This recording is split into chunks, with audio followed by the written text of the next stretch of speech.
حالانکہ اللہ کو پسند یہ ہے کہ بندہ دنیا میں سادہ زندگی گزارے، جو ملے اس پر قناعت کرے، زیادہ کی ہوس نہ کرے، کیونکہ جنت کی نعمتیں ہیں نا۔ لیکن آج تو ریس لگی ہوئی ہے، اس نے گاڑی لی تو میں نے لینی، اس نے موبائل لیا میں نے اس سے اچھا لینا، اس نے گھر بنایا مجھے اس سے اچھا بنانا ہے، اور نہیں ہے تو دنیا میں اللہ کی رضا کے لیے سادگی اختیار کرنا، دنیا میں اللہ کی رضا کے لیے خواہشات نفسی کو روکنا، کیونکہ اس میں جب بندہ گرفتار ہوتا ہے نا کہ جو چاہیے کر لیا، جو چاہیے کھا لیا، جو چاہیے پہن لیا، جو چاہے خرید لیا، جب اس قدر وہ دنیا میں گرفتار ہوتا ہے تو ایک وقت آتا ہے کہ پھر حلال و حرام کی تمیز ہی ختم ہو جاتی ہے، کیونکہ اب شوق ہے ہر چیز لینی ہے، اب نہیں ہے پیسے تو حرام کمائے گا، نہیں ہے پیسے تو معاذ اللہ وہ پھر غلط کاموں کی طرف جائے گا۔ اگر انسان اپنے آپ کو روکنے والا ہوگا تو پھر وہ حرام سے بھی رکے گا۔ کیا خوبصورت انداز ہمارے بزرگوں نے اختیار کیا کہ دنیا کی دولت ہوتے ہوئے، اختیار ہوتے ہوئے بھی اپنے آپ کو دنیا کی نعمتوں میں غرق نہ کیا تاکہ آخرت کی نعمتیں باقی رہیں۔ ایک اور واقعے سے سمجھیے، حضرت عمر فاروق رضی اللہ عنہ ایک بار شام گئے، ملک شام، آپ امیر المومنین تھے، آپ کے لیے بہت لذیذ کھانا تیار کیا گیا، ایسا لذیذ، اتنا جس کو کہنا لگژری کھانا، آپ نے کبھی دیکھا ہی نہیں تھا ایسا پہلے۔ تو حضرت عمر نے فرمایا ھذا لنا فما لفقراء المسلمین الذین ماتوا وهم لا يشبعون من خبز الشعیر، یہ کھانا ہمارے لیے ہے تو ان محتاج مسلمانوں کے لیے کیا تھا کہ جو اس حال میں فوت ہوئے کہ انہیں جو کی روٹی بھی پیٹ بھر کے نہیں کھائی۔ تو آپ کو حضرت خالد بن ولید نے جواب دیا لہم الجنہ، ان کے لیے جنت ہے، وہ تو کم کھایا انہوں نے، دنیا کو اتنا ان کو نعمت ہی نہیں ملی، صبر کر کے چلے گئے، ان کے لیے جنت ہے۔ یہ سن کر فاروق اعظم کی آنکھوں سے آنسو بہنے لگے۔ آپ کہتے ہیں لَإِن كَانَ حَظُّنَا مِنْ هَذَا الْحُطَامِ وَذَهَبُوا بِالْجَنَّةِ لَقَدْ بَايَنُونَا بَوْنًا بَعِيدًا، کاش ہمارے لیے دنیا کا حصہ چند لکڑیاں ہوتی، وہ محتاج مسلمان اپنے حصے میں جنت لے گئے، ہم میں اور ان میں بہت فرق ہے۔ اب یہ کیسی بات ہے، فاروق اعظم جیسی شخصیت جو 100% جنتی ہیں، جن کو تو نبی پاک نے دنیا میں جنت کی بشارت دی، وہ تڑپ رہے ہیں کہ وہ غریب لوگ، وہ فاقہ کش، وہ اللہ کی رضا پر راضی رہنے والے جنت لے گئے، ہمارے اور ان میں بڑا فرق ہے۔ مگر آج ہمارے پاس تھوڑا ہو تو ہمیں تکلیف ہو جاتی ہے، ہم کسی کے مال کو دیکھ کر پریشان ہو جاتے ہیں۔ یہاں میں غریبوں کو جو ان کو اللہ نے تھوڑی سی نعمتیں کم ملی ہے نا، میں ان کی تسلی کے لیے حدیث سناتا ہوں، اتنی کمال کی حدیث ہے، وہ غریبوں کے لیے، تنگ دستوں کے لیے تو تحفہ ہے، مگر مالداروں کو ہلا دیتی ہے۔ اگر کوئی سمجھدار ہو، حدیث کا خلاصہ یہ ہے کہ جو اللہ کے تھوڑے دیے پر راضی ہو جاتا ہے، ذرا غور سے سنیے گا، جو اللہ کے تھوڑے دیے پر راضی ہو جاتا ہے، اللہ بھی اس کے تھوڑے عمل پر راضی ہو جاتا ہے۔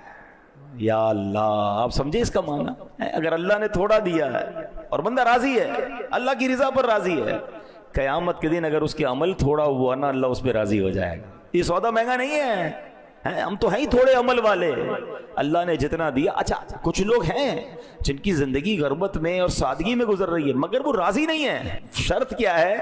اچھا، بندہ کہہ رہا ہے یار کیا کروں بھائی، جینا پڑے گا، پریشان تو ہوں لیکن بس کاش مجھے بھی مل جائے، میں تو پریشان، مجھے ملا ہی کچھ نہیں، تو یہ راضی رہنا نہ ہوا نا۔ اللہ نے تھوڑا دیا تو بندہ اس کو راضی رہ گیا، اللہ تو نے جو دیا میں اس پر راضی۔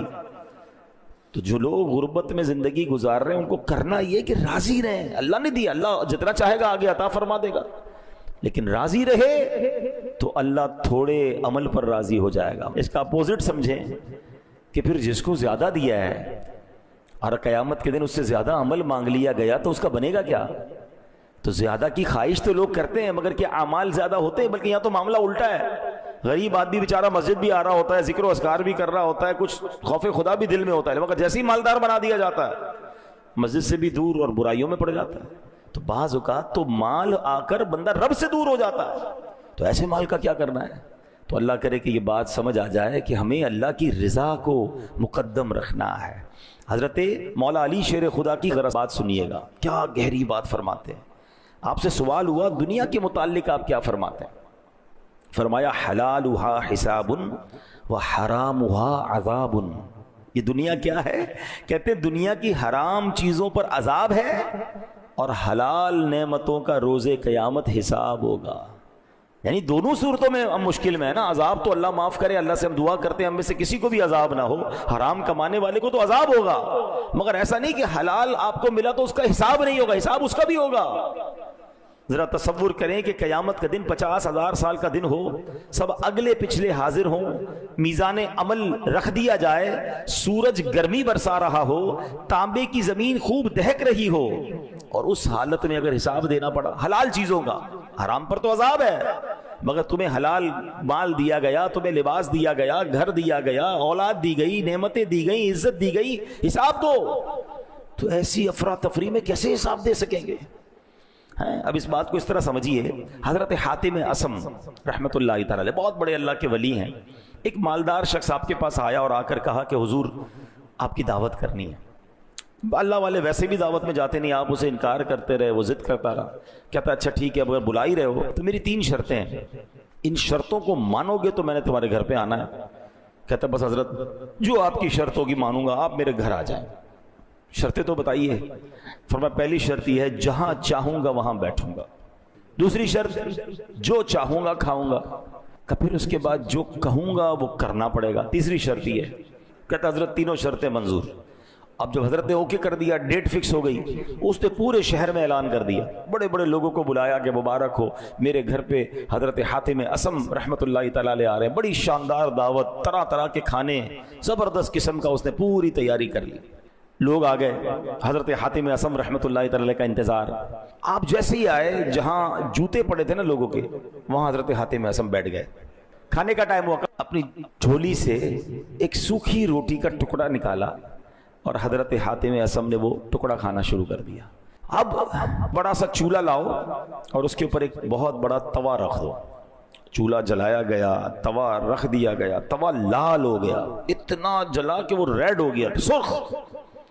حضرت حاتم اصم نے اپنے جوتے اتارے اور اس توے پہ کھڑے ہو گئے اور کہتے ہیں یا اللہ میں نے آج کے کھانے میں ایک سوکھی روٹی کھائی ہے، یہ کہہ کے نیچے آ گئے۔ اب سارے لوگوں سے کہا کہ سب اپنے چپل اتاریں، اس توے پہ کھڑے ہو کے بتائیں آج کیا کیا کھایا ہے۔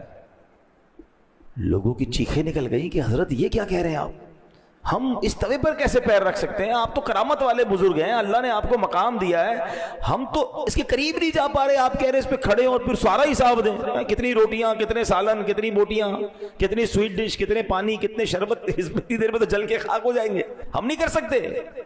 اب اللہ والے تھے نا۔ اب جو حضرت حاتم اصم نے جواب دیا، actually this is the message, ذرا غور سے سنیے۔ آپ نے فرمایا ہے لوگوں تم سے اس توے پر کھڑے ہو کر جو دنیا کی آگ سے تپا ہوا ہے، ایک دن کے کھانے کا حساب نہیں دیا جا رہا، ساری زندگی کا حساب دینا ہوگا۔ کیسے دو گے حساب؟ لوگ دھاڑے مار مار کے رونے لگے ہیں۔ لوگ پھر حضرت حاتم اصم نے سمجھایا کہ توبہ کرو، زندگی ایسی گزارو کہ اللہ کی بارگاہ میں شرمندگی نہ ہو۔ حلال کمانا بڑی بات ہے، مگر اس حلال کو حلال جگہ پر خرچ بھی تو کرنا ہے نا۔ کچھ لوگ بعض اوقات حرام کمانے سے بچ جاتے ہیں، اچھی بات ہے، بالکل حرام نہیں کمانا چاہیے، جھوٹ بول کر، دھوکہ دے کر، رشوت، کسی طرح اگر بچ بچا کے آپ نے حلال کما لیا دیٹس گریٹ، مگر یہ دیکھیے کہ خرچ بھی حلال کر رہے ہیں کہ نہیں، کمایا حلال میں خرچ حرام میں ہو رہا ہے، ناچ گانے ڈھول تماشے، گھر میں شادی ہوئی تو فنکشنز ہیں، بچوں کی خوشی کے لیے کر رہا ہوں، جناب کیا کریں، کرنا پڑتا ہے۔ ہمارے آئے دن شادیوں میں ہم سنتے ہیں کہ فلاں کو بلایا کروڑ روپے دے دیے، فلاں ناچنے والے کو بلایا 1.5 کروڑ روپے کا فنکشن کروایا۔ اس ایک ایک روپے کا حساب حضرت حاتم اصم کہہ رہے ہیں اس توے پہ کھڑے ہو کے آج کے دن کا کھانے کا حساب دو۔ لوگ کہتے ہیں ہم نہیں کھڑے ہو سکتے، تو بتائیں نا قیامت کے دن کھڑے ہو کر اس پوری زندگی کا حساب، یہ تمام گناہوں کا حساب، ان تمام عیاشیوں کا حساب کیسے بنے گا؟ نہ کریں ایسا۔ ایک ایک نعمت کا سوال ہوگا، ایک ایک نعمت کے بارے میں کوسچن ہوگا، اور یہ میں نہیں کہہ رہا، قرآن کہتا ہے ثم لتسألن یومئذ عن النعیم، پھر بے شک ضرور اس دن تم سے نعمتوں کے متعلق پوچھا جائے گا۔ غور کیجئے، کیا ہمارے پاس جواب ہے کہ اللہ نے ہمیں مال دیا، گھر دیا، عزت دی، دولت دی، شہرت دی، اولاد دی، فیملی دی، کیا اس کا جواب دے سکیں گے ہم کہ ہم پراپر استعمال کر رہے ہیں؟ اب اپنی باڈی کو دیکھ لینا، آنکھیں دی، آنکھوں سے کیا ہو رہا ہے؟ اللہ نے اس لیے دی کہ نافرمانی کی جائے۔ ہاتھ دیے، ہاتھوں سے لوگوں کی مدد ہو رہی ہے، ہاتھوں سے اچھے کام ہو رہے ہیں، ہاتھوں سے زیادتیاں ہو رہی ہیں۔ پیر دیے، پیر سے اللہ کے گھر کی طرف چلتے ہیں، اسی پیروں سے غلط کاموں کی طرف جا رہے ہیں۔ غور کریں، ثم لتسألن یومئذ عن النعیم، ایک ایک نعمت کے بارے میں سوال ہوگا۔ کاش ہم نعمتوں کو صحیح استعمال کرنے والے بن جائیں۔ اے میرے پیارے اسلامی بھائیوں، آپ نے سنا کہ غیر مسلموں کو یہ کہا جائے گا کہ تم نے دنیا میں نعمتیں یوز کر لی، آخرت کے لیے کچھ بچا کر نہیں رکھا. کہیں ایسا نہ ہو کہ بس دنیا دنیا، یہاں کی لذت، یہاں کی چیزیں، اور بندہ یہاں ایسا غرق ہو جائے کہ پھر آخرت کے لیے اس کے پاس کچھ نہ بچے. ایک بار مسلمانوں کے دوسرے خلیفہ حضرت عمر فاروق اعظم رضی اللہ تعالیٰ عنہ بارگاہ رسالت میں حاضر ہوئے. دیکھا کہ ایک چمڑے کا تکیہ ہے جس کے اندر کھجور کی چھال ہے. سرکار علی وقار علیہ السلام، اللہ کے حبیب علیہ السلام، اس تکیے سے ٹیک لگائے خردرے بان سے بنی ہوئی چارپائی پر لیٹے ہوئے ہیں. بڑی سی، جس کو خردرا ہوتا ہے نا، اس کی ڈوری جو ہوتی ہے، کورس فائبر کارڈز ہوتی ہیں، خردرے بان کی وہ بنی ہوئی چارپائی ہوتی ہے. چارپائی پر کوئی بستر بھی نہیں تھا، کوئی کپڑا بھی نہیں تھا. اس ڈوریوں پر، اس رسیوں پر جو خردری تھی، پیارے آقا لیٹے ہوئے تھے. جب نبی پاک علیہ السلام چارپائی سے اٹھے نا، تو آپ کے جسم پر اس چارپائی کے نشان بنے ہوئے. ہائے ہائے ہائے، جن کے لیے کائنات بنائی گئی ہے، وجہ تخلیق کائنات ہے، جو ریزن آف دا اول کریشن. ہم کہتے ہیں نا، زمین و زمان تمہارے لیے، مکین و مکان تمہارے لیے، چنین و چنا تمہارے لیے، بنے دو جہاں تمہارے لیے. ویسے ہی نہیں کہتے، یہ حدیث قدسی اللہ فرماتا ہے، لولا کلما خلقت الافلاق. محبوب اگر تمہیں نہ بناتا تو یہ آسمان نہ بناتا. سارا جہان بنا حضور علیہ السلام کے لیے. اور حضور کیسے کہ ایسی چارپائی پہ آرام کر رہے ہیں کہ جسم پر نشان ہو گئے، کھجور کی چھال کا تکیہ. حضرت عمر نے دیکھا تو آپ کی آنکھوں سے آنسو بہنے لگے. نبی پاک علیہ السلام نے اپنے صحابی کو، اپنے عاشق زار کو، حضرت عمر کو روتے دیکھا تو فرمایا، اے عمر کیوں روتے ہو؟ عرض کیا، یا رسول اللہ صلی اللہ علیہ وسلم، خدا کی قسم میں جانتا ہوں کہ آپ اللہ پاک کے رسول ہیں. اللہ عز و جل کی بارگاہ میں آپ کا اونچا مقام ہے. آپ کیسر و کسرا، روم اور ایران کے بادشاہوں سے بہت زیادہ عزت والے ہیں.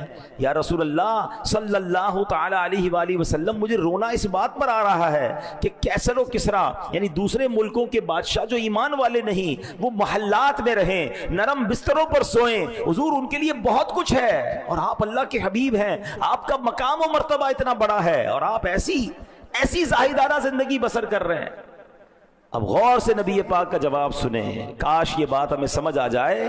نبی پاک فرماتے، عمر کیا تم اس بات پر راضی نہیں کہ ان غیر مسلموں کے لیے دنیا ہے اور ہمارے لیے آخرت ہے؟ یہ بات سمجھنی ہوگی. یہ دنیا ہمارا ٹھکانہ نہیں، ادھر مل جائے، یہ بھی مل جائے، وہ بھی مل جائے. یار ویسا گھر میرا کیوں نہیں، ایسا بستر میرا کیوں نہیں، ایسی گاڑی میری کیوں نہیں، ایسی لگژری لائف میری کیوں نہیں. اسی چکر میں مر گئے ہم. یہ دنیا ہمارے لیے نہیں ہے، ہمارے لیے آخرت ہے. اور ادھر کی نعمتیں، اللہ اکبر. حدیث کے الفاظ ہیں، جنت کی وہ نعمتیں، حدیث کا خلاصہ ہے، کسی آنکھ نے دیکھا ہی نہیں، کسی کان نے سنا نہیں، اور کسی کا اس کے دل پر گمان بھی نہیں گزرا. یعنی امیجنیشن بھی نہیں ہو سکتی. جنت ایسی ہے، اللہ نے ایسی تیار کر رکھی ہے. مگر کس کو فکر ہے جنت کی؟ ہمیں تو ابھی چاہیے نا، کیونکہ جنت تو بعد میں ملے گی. ہم اصل میں ایکچولی نفسیاتی پرابلم ہمارا یہ ہے کہ نیکی پر جو اجر ہے وہ بعد میں ملے گا، گناہ کی لذت ابھی مل جاتی ہے. بندہ کہتا ہے ادھر اٹھاؤ نا لذت، بھائی وہ تو پتہ نہیں ملے گی. معاذ اللہ، ایمان ہی نہیں ہے نا، وہ بھروسہ نہیں ہے.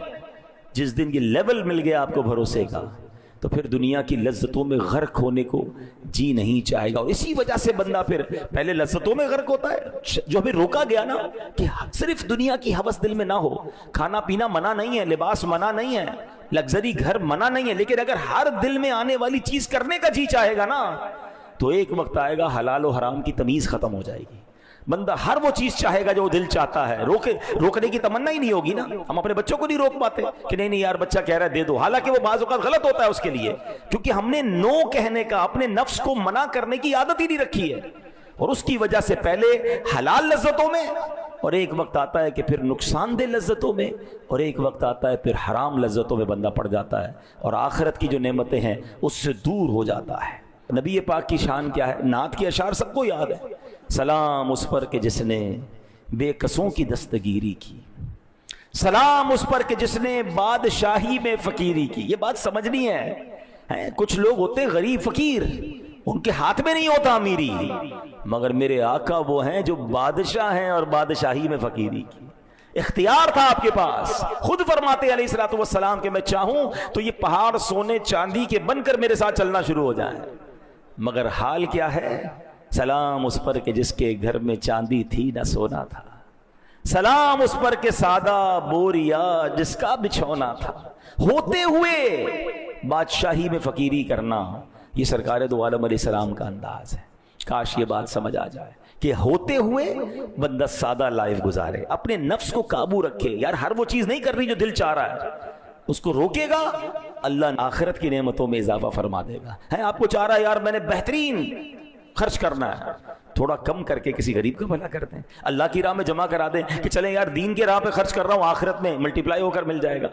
یہ انداز اختیار کریں، انشاءاللہ اس سے آپ کہتے ہیں نا چادر کے اندر پیر پھیلائیں گے۔ آج کے دن اچھے، کل دن ڈسٹرب ہو گئے تو پھر جن لوگوں کی عادت ہر چیز لینے کی، ہر خرچ کرنے کی، خدا ناخواستہ جب ہاتھ تنگ ہوتا ہے تو بڑی تکلیف میں آتے ہیں۔ اور جو عقل مند مالدار ہوتا ہے وہ اپنے آپ کو اس اسٹیبلٹی کے ساتھ رکھتا ہے کہ اللہ نہ کرے کبھی آمدنی کم بھی ہو گئی تو زندگی میں کوئی بڑا اثر نہ آئے، وہ سادے کھانے، سادے لباس، سادہ زندگی، کم خرچ والی، میانہ روی والی گزارے تاکہ جناب لائف اسٹیبل رہے۔ اور اگر پیسے اللہ نے زیادہ دیے ہیں، کچھ لوگ کہتے ہیں یار ہے تو خرچ نہ کریں، ارے بھائی خرچ کرنے تو اسی پیسے کو جنت کے آخرت کے اکاؤنٹ میں جمع کرا دو نا۔ آپ کو اپنے بچوں کی شادی پر کروڑوں روپے خرچ کر کے اور اللہ کو ناراض کرنے والے کام کرنا کیوں ضروری ہیں؟ ایک صاحب مجھے ملے، بڑے اچھا ان کا ذہن ہے، ہمارے رشتہ داروں میں سے، اللہ نے ان کو بہت نوازا ہے۔ وہ جب بھی بچے کی شادی کرتے ہیں ایک ہی پروگرام کرتے ہیں، حالانکہ لوگ 15 ایک مہینہ شادیاں چل رہی ہوتی ہیں، شادی شروع ہوئی ہے ختم ہی نہیں ہو رہی، یہ نائٹ تو وہ نائٹ تو وہ کھانا تو وہ بے حیائی، وہ ناچ، لا حول ولا قوت الا باللہ۔ تو میں نے ان سے پوچھا یار آپ ایک ہی پروگرام، کمال کا جواب دیا، کیا کروڑوں روپے خرچ کر سکتا ہوں مگر میں وہ پیسے بچا کے اتنے ہی پیسوں میں کچھ غریب بچے بچیوں کی شادی کرا دیتا ہوں۔ فائدہ کیا ہوتا ہے کہ جن کی شادی کرواتا ہوں نا وہ ساری زندگی میرے ان بچوں کے لیے دعا کرتے ہیں جن کی ابھی شادی ہوئی ہے، تو میرے ان بچوں کی لائف بڑی اچھی گزرتی ہے۔ سبحان اللہ، کروڑوں روپے انہوں نے بھی خرچ کیے مگر بقیہ پیسے جنت کے اکاؤنٹ میں بھی جمع ہو گئے، وہاں ملیں گے بھی واپس انشاءاللہ۔ اور جن کی زندگی بن گئی، کتنا اچھا طریقہ ہے۔ کاش کی ذہن بن جائے کہ اگر جہاں مجھے زیادہ خرچ کرنے کو جی چاہ رہا ہے کریں، مگر اس میں جو حرام چیزیں مائنس کریں اور اس کی جگہ پر وہی پیسے اللہ کی راہ میں دے دیں، کسی غریب مسلمان کو دے دیں، اس کا گھر بنا دیں، اس کی شادی کروا دیں۔ وہ جب تک اس میں جیے گا آپ کے وارے نہیں آنے ہو جائیں گے نا۔ تو یہی تو سمجھنا ہے کہ ہر دل میں آنے والی چیز کرنے کی جب عادت ہوگی نا تو ایک وقت آئے گا کہ ایسے حرام میں مبتلا ہو جائیں گے۔ اور یہی بچے ہماری ضد کر کے بعض اوقات حرام کاموں میں پڑتے ہیں نا، کیونکہ آپ نے منع تو کبھی کیا ہی نہیں، بیٹا جو چاہیے لے لو، ہے بچی آپ کو جو چاہیے لے لو، جہاں جانا ہے چلے جاؤ، جدھر داخلہ دینا ہے داخلہ لے لو، حالانکہ دیکھا نہیں جا رہا کہ اس سے اس کے اخلاق، اس کے اعمال، اس کی آخرت اور سب سے بڑھ کر ایمان برباد ہو سکتا ہے۔ اب تو پہلے سنتے تھے کہ جناب لڑکے جاتے ہیں بیرون ملک میں پڑھنے کے لیے، اور اب یہ مثالیں مل رہی ہیں کہ اکیلی لڑکیاں جا رہی ہیں پاکستان، مسلمان کے گھروں کی۔ کہاں گئی بیٹی یورپ گئی ہے، کدھر یو کے گئی ہے پڑھنے کے لیے، اکیلی۔ تو کہاں رہے گی، پردے کا کیا ہوگا، شریعت کے احکام پر عمل کیسے ہوگا، اور ان ممالک میں کیا حال ہوگا اس کا، nobody cares۔ اس لیے پیسہ اللہ نے دیا کہ اس پیسے کا یہ استعمال، ہم اللہ کو جواب کیا دیں گے؟ کیا یہ ذمہ داری نہیں تھی ماں باپ کی؟ یہ وہی وجہ بنی کہ پہلے بچپن میں منع نہیں کیا، روکنے کی عادت نہیں رکھی، اب جو ان کی ڈیمانڈ ہے وہ آپ پوری کر رہے ہیں۔ آؤ میں آپ کو حسنین کریمین کا واقعہ سناتا ہوں، نبی پاک کی سیرت سے سنا رہا ہوں۔ ہو سکتا ہے مجھے اس بیان کے بعد کرٹیسائز کیا جائے سوشل میڈیا پر کہ دیکھو مولانا صاحب جو ہے وہ ہماری زندگی مشکل کر رہے ہیں۔ میں آپ کو آپ کے نبی علیہ السلام کی تعلیم دے رہا ہوں، میں اپنے آقا کا واقعہ آپ کو سنانے جا رہا ہوں۔ جس نے کلمہ پڑھا ہے نبی پاک کا وہ غور سے یہ واقعہ سن لیں۔ سرکار دو عالم علیہ السلام کی عادت کریمہ کیا تھی کہ جب بھی سفر کی ابتدا فرماتے، بی بی فاطمہ رضی اللہ تعالیٰ عنہ کے گھر مبارک سے سفر کی ابتدا کیا کرتے۔ ہاں چلے یہ بھی سیکھنے کو ملا کہ بیٹی سے پیار کیسا ہوتا ہے۔ نبی پاک نے پریکٹیکلی بتایا کہ والد کا بیٹی سے انٹریکشن کیا ہوتا ہے۔ آج کل لوگ بیٹی اور بیٹے ہوں تو بیٹوں کو ترجیح دیتے ہیں، بیٹی کا خیال ہی نہیں۔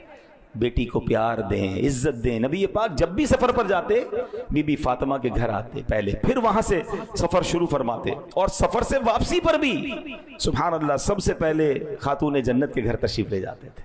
کیا انداز ہے نبی پاک علیہ السلام کا۔ ایک مرتبہ پیارے آقا علیہ السلام سفر سے واپس آئے تو حضرت فاطمہ تو زہرا رضی اللہ تعالیٰ عنہ کے گھر پہنچے، دیکھا کہ دروازے پر نقش و نگار والا پردہ لگا ہوا ہے اور حسنین کریمین کے ہاتھ میں چاندی کی کوئی بنی ہوئی چیز ہے۔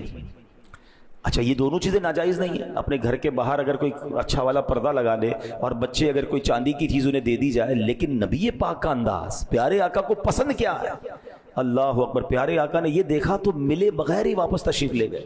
بی بی فاطمہ سے ملاقات ہی نہیں کی. اب وہ بھی نبی پاک کی شہزادی ہے نا رضی اللہ تعالیٰ عنہ, مزاج جانتی تھی, فوراً پردہ اتارا, حسنین کریمین کے ہاتھ سے وہ چاندی کی چیز لی اور سرکار دو عالم علیہ السلام کے پاس بھیج دی.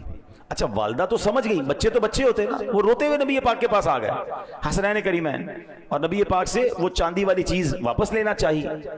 تو سرکار دو عالم علیہ السلام نے ایک صحابی کو وہ چاندی عطا فرمائی, حکم فرمایا اسے بیچ دو اور اس کے بدلے فاطمہ کے لیے لکڑی کا بنا ہوا ہار لے آؤ, بے شک یہ میرے اہل بیت ہیں, یہ مجھے پسند نہیں کہ یہ اپنی نعمتیں دنیا ہی میں استعمال کر لیں. اللہ اکبر. آپ بتائیں گے جائز تھا, حلال تھا, مگر چونکہ نعمتوں کا اکثر استعمال اگر دنیا میں ہم کریں گے تو نبی پاک کیا فرماتے ہیں, آخرت کی نعمتیں دنیا میں استعمال نہیں کرنی. کتنی گہری بات ہے. ہم تو کہتے ہیں بچہ روتا ہے موبائل پکڑا دیتے ہیں, جان چھوٹ جاتی ہے, ناشتے میں پکڑا دو, کھانے میں پکڑا دو, سفر میں جا رہے ہیں تو اس کو موبائل دے دو, حالانکہ وہ موبائل پر کیا دیکھ رہا ہے. آگے بڑھتے بڑھتے اب تو 2 سال 3 سال کے بچے یوٹیوب کھول لیتے ہیں اور وہ یوٹیوب پہ کیا دیکھ رہے ہیں کوئی فکر ہی نہیں, اور اس کے دماغ کے اندر اس کے ایمان پر, اس کے کریکٹر پر, اس کی تھنکنگ پر, اس کے ایموشنز پر کس قدر وہ ایفیکٹ جا رہا ہے. ہمیں کیا پرواہ بھائی, بچہ روتا ہے میں نے دے دیا موبائل, آئی پیڈ لا کے دے دیا, فلاں چیز لا کے دے دی, بچپن سے ہی آپ نے. اچھا پھر ہم کہتے ہیں بچے سے لیتے کیوں نہیں, وہ روتا ہے. ہاں بی بی فاطمہ کے گھر سے حسنین کریمین بھی روتے ہوئے آئے تھے نا. نبی پاک نے سبحان اللہ کتنی 1450 سال پہلے ہماری تربیت فرما دی کہ بچہ روئے اور اگر کوئی چیز اس کے لیے بہتر نہیں تو اس کو رونے دو. وہ حسنین کریمین کہ جن کی آنکھ کا آنسو فرشتے برداشت نہیں کرتے تھے. اللہ اکبر. فرشتے گوارا نہ کرتے کہ حسنین کریمین کی آنکھوں میں آنسو آ جائے, مگر نبی پاک ان کی تربیت فرما رہے. ایکچولی دس از ریکوائرڈ کہ آج اپنے بچوں کو اب اس کا طریقہ ہے ماشاءاللہ, پڑھے لکھے لوگ سمجھاتے ہیں کہ یار اگر بچے کو موبائل چھوڑوانا ہے تو آپ انوالو ہو جائیں. اصل میں ہمارے پاس ٹائم نہیں بچا نا, ماں باپ چاہتے ہیں ہم بھی فری رہیں, ہم بھی اپنا موبائل یوز کریں, بچے اپنا موبائل یوز کریں. ایک ہی گھر میں کبھی کبھی منظر ہوتا ہے ڈرائنگ روم میں 5-7 لوگ بیٹھے ہوتے ہیں, بیٹا بیٹی ماں باپ سب, مگر کوئی کسی سے بات نہیں کر رہا, سب اپنے اپنے موبائل پر ہیں, گھر میں رہ کر بھی اجنبی ہیں. وہ کچھ عرصہ پہلے کراچی میں کوئی پرابلم ہوئی تھی تو ایک دن کے لیے موبائل بند کیا گیا تھا, سگنل بند کر دیے گئے. تو سوشل میڈیا پہ ایک بڑی پیاری سی پوسٹ مجھے پڑھنے کو ملی کہ ایک شخص کہتا ہے بڑے دنوں بعد اپنے گھر والوں سے ملاقات ہوئی اور پتہ چلا اچھے لوگ ہیں. یعنی اپنے گھر میں جا کر بھی اپنے گھر والوں سے ہماری ملاقات نہیں ہوتی, اور ہمیں یہ اندازہ نہیں کہ کمرہ بند کر کے میری نوجوان بیٹی, میرا نوجوان بیٹا یا میرا ینگسٹر, میری اولاد کیا دیکھ رہی ہے, کیا پڑھ رہے ہیں, کیا سن رہے ہیں. ایک تو اعمال برباد ہونا, ایک تو بے حیائی کی طرف چلے جانا, یہ بھی بہت بڑا مسئلہ ہے. مگر اس سے بڑا مسئلہ بتاؤں آپ کو, اس سے بھی بڑا ایک مسئلہ ہے, اور وہ ہے ایمان چلا جانا. سوشل میڈیا پہ ایسے لوگ بیٹھے ہیں جو اسلام کے خلاف بات کر رہے ہیں, جو ایگزسٹنگ آف گاڈ پر بات کر رہے ہیں, جو جناب ہماری یوتھ کو کنفیوز کر رہے ہیں, اور ہمیں فکر ہی نہیں کہ ہم اپنے بچوں کو بٹھا کر کوئی ایمان سکھا دیں, ان کو پڑھائیں کہ ہمارا اللہ کے بارے میں کیا عقیدہ ہے, نبی پاک کے بارے میں ہمارے بلیفز کیا ہیں, فرشتوں اور جنت دوزخ اور قیامت پر ہمارے کیا عقائد ہیں, اور اس کے پیچھے دلائل کیا ہیں. مسئلہ یہ کہ والد کو بھی تو نہیں پتا, بچے کو کب سکھائے گا, خود ماں کو نہیں پتا, والد کو نہیں پتا. بائی برتھ مسلمان ہے, ہمیں تو اس لیے پتا ہے میں مسلمان ہے کہ امی ابو نے مسلمانوں والا نام رکھ دیا تھا, پیدا ہوئے تو اذان کان میں آ گئی, ہم نے اسٹڈی تو کیا ہی نہیں. کچھ لوگ بائی چوائس مسلمان بنتے ہیں. دنیا میں ایسے لوگ ہیں جو غیر مسلم ہوتے ہیں, پڑھتے ہیں اور اس کے بعد سلیکٹ کرتے ہیں کہ ہاں اسلام سب سے اچھا مذہب ہے, وہ ہم سے زیادہ بعض اوقات پریکٹسنگ ہوتے ہیں, اور ہم میں سے تقریباً وہ جو بائی برتھ مسلمان ہے, پیدا ہو گئے مسلمان, اچھا نام مسلمانوں والا, مسجد جانا ہے چلو مسجد چلے جاتے ہیں, عید پڑھنی ہے عید پڑھ لی, رمضان میں روزے رکھتے, بس دیٹس اٹ. یار بلیفز, سب سے مین چیز تو عقیدہ ہے. اللہ کے بارے میں کیا جانتے ہو آپ, نبی پاک ہمارے آخری نبی ہے, اس کے بارے میں کیا معلومات ہے آپ کے پاس.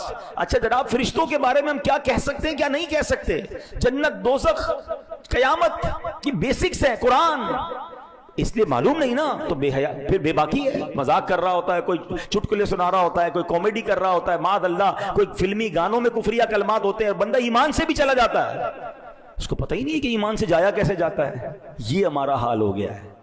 سرکار دو عالم علیہ السلام کا حسنین کریمین کو رونے دینا اور ان کی چیز نہ دینا, یہ سکھا رہا ہے ہمیں کہ ہمیں اپنے بچوں کی تربیت کیسے کرنی. ہر وہ چیز جو مانگے وہ دینے والی نہیں ہوتی. اب آپ کہیں کیا کریں, بچے روتے ہیں, آپ کو انوالو ہونا پڑے گا. آپ موبائل لے لیں اور خود انوالو ہو جائیں, بچوں کے ساتھ کھیلیں, ٹائم دیں. یہی تو نبی پاک علیہ السلام نے کیا نا. حسنین کریمین کو کاندھوں پہ اٹھایا, ان کے ساتھ دوڑیں لگائیں, اللہ کے حبیب علیہ السلام ہوتے ہوئے. ہمارے پاس اصل میں ہم ٹائم بچانا چاہتے ہیں, ایسا نہ کریں. یہ بچے ہمارا سرمایہ ہے, یہ آنے والی نسل ہمارے مرنے کے بعد ہمارا نام باقی رکھے گی, یہ نام برباد کر دے گی. ہمارے جانے کے بعد ہمیں ایصال ثواب کرے گی, ہمارے لیے گناہ جاریہ کا باعث بنے گی. یہ کون سوچے گا؟ پلیز, آج ہمارا ٹاپک بڑا یونیک رہا. قرآن کے ذریعے اس بات کو ڈسکور کیا کہ کافروں کی, غیر مسلموں کی ایک عادت یہ ہے کہ وہ دنیا کی لذتوں کو اس لیے حاصل کر لیتے ہیں اور دنیا کی لذتوں کو استعمال کر لیا کہ آخرت کے لیے ان کے لیے کچھ نہ بچا. تو آج ہم نے یہ جانا کہ ہر وہ چیز جو دنیا میں ہمیں اس کی طلب نہیں ہونی چاہیے.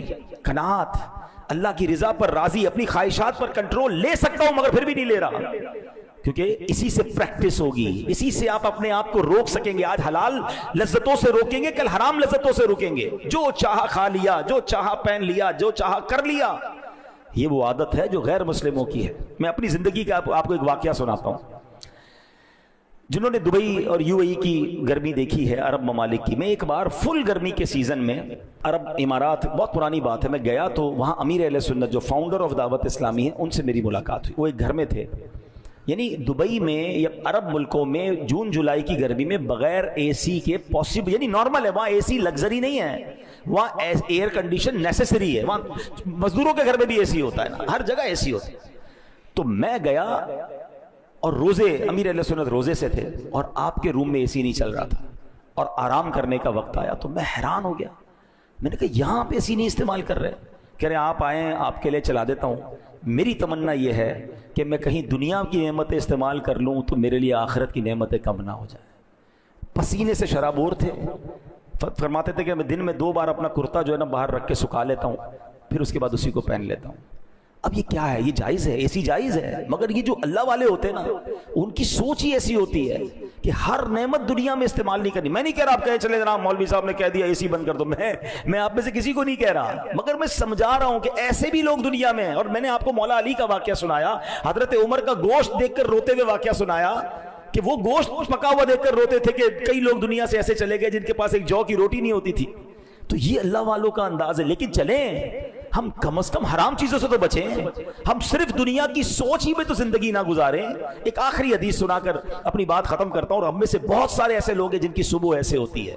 نبی پاک فرماتے ہیں جس نے اس حالت میں صبح کی کہ اس کا سب سے بڑا مقصد, الٹیمیٹ گول دنیا ہو, تو پھر اس کا اللہ پاک کی رضا اور قربت سے کوئی تعلق نہیں. اللہ پاک اس کے دل میں 4 چیزیں پیدا کر دیتا ہے. نمبر 1, ایسا غم جو کبھی ختم نہ ہو, ایسی مشغولیت جس سے فراغت نہ ہو, ایسا فقر جس کے بعد خوشحالی نہ ہو, ایسی امید جو کبھی پوری نہ ہوتی ہو. صبح اٹھے اور فکر دنیا ہو, الٹیمیٹ گول صرف دنیا ہو. سچ بتائیں 90% لوگ, شاید اس سے زیادہ ہی لوگ ہوں گے جو صبح اٹھنے کے بعد ایک ہی فکر ہے, آج جاب کیا کرنی ہے, بزنس کیا کرنا ہے, پیسے کدھر سے اٹھانے ہیں, کاروبار کیا کرنا ہے. یعنی صبح سے شام تک زندگی کا مقصد ایک ہے. جو صبح اٹھ کے فجر نہیں پڑھتا تو اس کا پہلا گول تو ختم ہو گیا نا. حالانکہ ماشاءاللہ جو صبح اٹھ کے پہلے فجر پڑھتا ہے اس کا مطلب اس کا ultimate goal start of the morning اللہ کو راضی کرنا ہے, سجدہ کرنا ہے, عبادت کرنا ہے. وہ نماز کا ٹائم دیکھ رہا ہے, وہ جناب الارم رکھ رہا ہے کہ فجر بھی جانی چاہیے, اور جس کی فجر ہی چلی گئی اور اب صبح اٹھ کے دنیا ہی ہے. اور سچ بتائیں یہ 4 آفتیں جو حدیث میں بتائیں آج ہو نہیں گئی. دوبارہ سن لیں, فرمایا ایسا غم جو کبھی ختم نہ ہو. لوگ غمگین ہیں, پوچھو کیا حال ہے, یہ پرابلم, فیملی پرابلم, کاروبار پرابلم, ٹینشن ہی ٹینشن ہے. کہیں ایسا تو نہیں ہے اس وجہ سے ہو رہا ہے. دوسرا, ایسی مشغولیت جس سے فراغت ہی نہ ہو. کسی کو کہو بھائی ٹائم ہے, نہیں ٹائم بالکل نہیں ہے. اتنے بیزی ہو گئے, لک بیزی ڈو نتھنگ, اتنے بیزی ہیں پھر بھی ہے کچھ نہیں ہاتھ میں. پتہ نہیں کدھر وقت ضائع ہو جاتا ہے, پورا دن نکل جاتا ہے پتہ نہیں چلتا. تیسرا, ایسا فقر جس کے بعد خوشحالی نہ ہو. ہاتھ تنگ رہتا ہے لوگوں کا, اتنا کم, پہلے ایک کماتا تھا پورا گھر کھاتا تھا, اب شاید پورے گھر والے کما رہے ہیں پھر بھی پورا نہیں ہو رہا. کیا ہے اس کے پیچھے ریزن, کبھی غور کیا؟ اور نمبر 4 ایسی امید جو کبھی پوری نہ ہو. امید ہی ختم نہیں ہو رہی, یہ بھی چاہیے وہ بھی چاہیے, اور ایک گول اچیو ہو جائے دوسرا ٹارگٹ لے لیتے ہیں, نہیں ابھی تو یہ ہو گیا اب یہ کرنا ہے. یعنی ایسا نہیں بندہ کہ سب ہو گیا, اللہ نے بہت دے دیا, اوقات سے زیادہ دے دیا, دیٹس اٹ, کلوز ہی نہیں ہو رہا ڈور, کیونکہ امیدیں ختم ہی نہیں ہو رہی ہیں. ارے آخرت کی فکر کب کریں گے, جنت کی تیاری کب کریں گے؟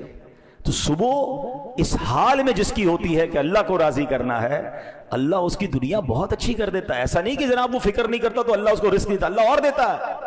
جو دنیا کے پیچھے بھاگتا ہے دنیا اسے بھگاتی ہے, جو اللہ کی رضا کے لیے زندگی گزارتا ہے دنیا پیچھے آ جاتی ہے, آ کر خدمت کرتی ہے. کاش یہ بات سمجھ آ جائے. تو بہرحال آج قرآنی بیان میں ہم نے بہت سارے میسیجز حاصل کیے. اللہ مجھے بھی عمل کرنے کی توفیق عطا فرمائے, آپ کو بھی نصیب فرمائے. آمین بجاہ النبی الامین صلی اللہ تعالی.